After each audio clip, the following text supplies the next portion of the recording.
जब चांस मिला तो जब ऐसा स्टार्ट होता है न्यूजीलैंड के अगेंस्ट ही स्टार्ट हुआ था क्योंकि तो एक ही चीज़ दिमाग में है कि वनडे क्रिकेट में हम लोग बात करते हैं वेरिएशंस की और बहुत सारी बातें करते हैं और बाउंसर स्लोअर्स, लेकिन वो एक टाइम से काम करता है क्योंकि मेनली नई बॉल से आपको जगह से ही आपको विकेट मिलेगी। तो मैं वही हमेशा करता आया हूँ। जैसे मुझे स्टार्टिंग में जो जॉब दिया जाता है, जो रिस्पॉन्सिबिलिटी दिया जाता है, वो हमेशा मैं नई बॉल से वो प्रेफर करता हूँ कि ऊपर से मैं आउट करूँ।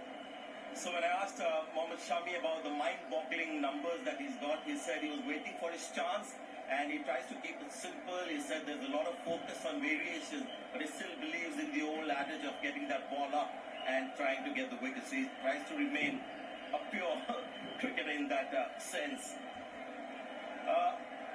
7 विकेट और उसमें भी ऐसे विकेट्स हैं जहां पर न्यूजीलैंड को अपने कुछ चांस ही नहीं दिया। Starting with Conway, Rachin, Kane Williamson, Daryl Mitchell, Tom Latham, उसके बाद आपने जो लास्ट विकेट भी लिया तो उसके बारे में जरा बताइए। केन विलियमसन का जो टर्निंग पॉइंट था, जो आउट लिया आपने, उसके बारे में बताइए।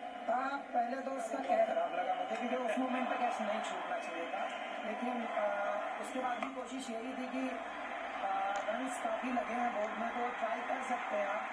थोड़ा पेस ऑफ किया, शॉट खेलने को वो भी देख रहे थे तो एक चांस था कि अगर पेस ऑफ करते तो शायद एयर में रह जाए। वो एक चांस नहीं होगा केन विलियम्स का, तो वो सक्सेस हो। So I asked him about all the important wickets, especially of Kane Williamson. Now Mohammad Shami, think he was a little disappointed that there was a catch drop, but fortunately for him the slow ball was working and yeah, he was very happy to get that wicket. एक बहुत अजीब चीज जो आज हुई, due ज्यादा हमने देखा नहीं, तो कभी कभी 300 के करीब पहुंच जाती है टीमें, लेकिन उसका कोई खास आपको फायदा हुआ कि हमने अभी तक मैं नहीं देख रहा हूँ कि कुछ ज्यादा ड्यू है। नहीं, विकेट ऐसे टाइप का बना हुआ था, आपने देखा था कि दोपहर के टाइम में भी इतने रन लगे हैं बोर्ड में, तो शाम में एक डर था कि ड्यू आ सकता है, लेकिन नहीं आया क्योंकि मेरे हिसाब से घास भी शायद थोड़ी अच्छी काट रखी थी।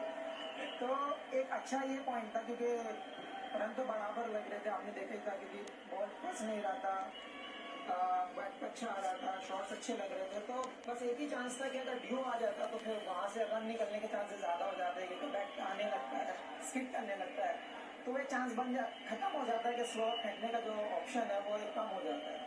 So I asked him about Dew not coming in and whether that helped him in his bowling. He said maybe the way the grass was cut, the slow ball was working and that allowed him to have a second line of defense in the way he handled the situation. Finally, just how does it feel in a big match like this?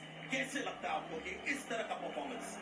Amazing है क्योंकि इतने बड़े platform पर और जब world cup के लिए आप खेल रहे हैं, कंट्री के लिए जब आप खेल रहे हैं और वर्ल्ड कप का जब सेमीफाइनल सिचुएशन हो, क्योंकि लास्ट 2 वर्ल्ड कप में 15 और 19 में हम लोग बीच में ही लटक गए थे, बीच में हार गए थे हम लोग, तो वो बहुत डिसअपॉइंटेड था। ये बार एक चांस था कि हाँ ये ड्रीम पूरा हो जाए, पता नहीं लाइफ में फिर कभी वर्ल्ड कप आया या नहीं आया, वो नहीं पता, किसी को भी नहीं पता होता है, लेकिन हाँ जो चांस मिला है उसको कैच करने को देख रहा था और बस एक ही था कि अपनी स्ट्रेंथ करने की कोशिश की। How does it feel to put in a performance on a big night like this? He said we've come very close in the past, but this was one chance that he was not going to let go. Who knows when the next chance would come? Mohammad Shami, thank you so much for that exhibition. It's a performance that we'll remember forever. Well done.